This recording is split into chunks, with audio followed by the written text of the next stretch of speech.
Good morning, everyone, and welcome to AMHQ Early. Hope you had a great Easter weekend. Thanks for joining us. It is Monday, March 28th, 2016. I'm meteorologist Jen Carfagno, and we've got a dreary start to the work week for many in the Northeast. Then Wednesday, our next big system. In fact, from the middle of the country to the east, we could be dealing with severe weather. Now, it is still feeling like winter in the Rockies. We got more snow coming your way, too.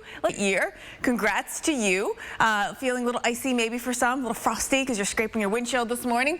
Let me show you what happens, though, in the next couple of days. So now we're going to see a ridge start building in. That'll help us warm up for the next 2 days. And then we're going to start to see this big trough dip into the west. Piece of upper low energy, kind of a cutoff low, really. Energy underneath that ejects out into the plains, and that's what drives the development of our next storm system, which will bring severe weather. So this is the Wednesday time frame. We're fast forwarding through Monday, through Tuesday, into Wednesday, watching a surface low develop. A cold front extends back from it. Moisture really returning, and what a change in the weather you're going to feel this week in places like St. Louis as dew points get back to the 60s and 70s even across especially the deep south. A lot of moisture heading all the way up through the Tennessee Valley and the Ohio Valley, and we will watch for severe weather. Now, it starts Tuesday night into Wednesday. We're going to keep an eye on Dallas. Wednesday, we're watching into East Texas, western Louisiana, right on up here into Kansas City and even into southern Iowa. We have torcons out already. We'll keep certainly evaluating this as the week goes on, but right now the numbers are a 4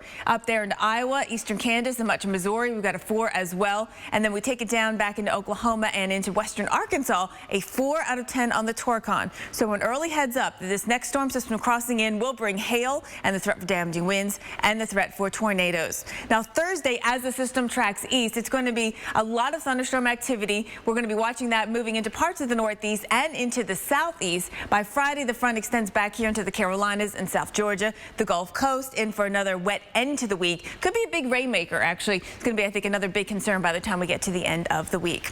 All right, let's check in for other big weather stories across the country. Here's Anna Ritt. Can't swat them away because I hear that they can like sting you if you do that. Oh, if they don't like when you swat. No. Or do they really? Are they really attracted to the color yellow? That's what I want to know. I know. I love yellow.